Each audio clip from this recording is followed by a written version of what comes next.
Welcome back to Common Sense, everybody. I'm Wendy Bell. You know, it's stunning to monitor the media's lack of interest in the whole Maui story. I've been in this business for 30 years. I'm stunned, but I'm not surprised. The dots are connecting. And coincidence seems to be the story here, right? But the true story, the media knows it is not allowed to tell. But I can. Is it a coincidence that the Maui police chief is the same man who was in charge in Las Vegas during that massacre that killed 58 people?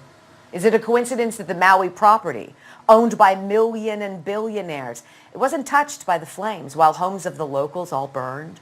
Was it a coincidence that the flames traveled across hundreds of feet of pavement and crossed a 4-lane highway with emergency shoulders to jump into the ocean and then burn all the boats? Was it a coincidence that the largest system of outdoor emergency sirens in the world never made a sound as the fire devoured Lahaina? Was it a coincidence that at the same time, very same time, all the water was turned off? Was it a coincidence that police were ordered to block off streets and to funnel all the cars trying to escape onto one road where that firestorm incinerated entire families?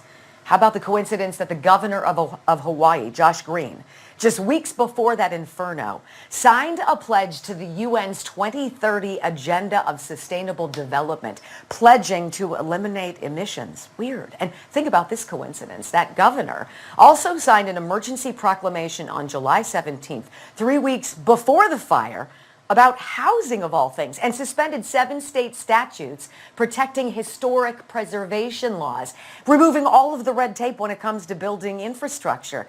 Coincidentally, that emergency proclamation also suspends previous building laws and gives the governor some magic wand power to appoint a housing czar to rule on the island's redevelopment. Is it a coincidence that the government put up a black fence around Lahaina, or that the FAA grounded all drones from flying over the affected areas? Is it a coincidence that since at least 2011, there have been plans to make Maui the first smart city run by 100% renewable energy, and that coincidentally, 2 of the 3 largest landowners on Maui are BlackRock and the U.S. government, and that both are part of the UN's agenda? It must be a coincidence, then, that the locals whose homes did not burn are now being evicted from their property. And, of course, a total coincidence that all the fact checkers who are checking these facts, who say everything I just told you is just a coincidence, are also owned and run by BlackRock. Thank goodness none of these coincidences is connected. I'm Wendy Bell. I'll see you next time for more Common Sense.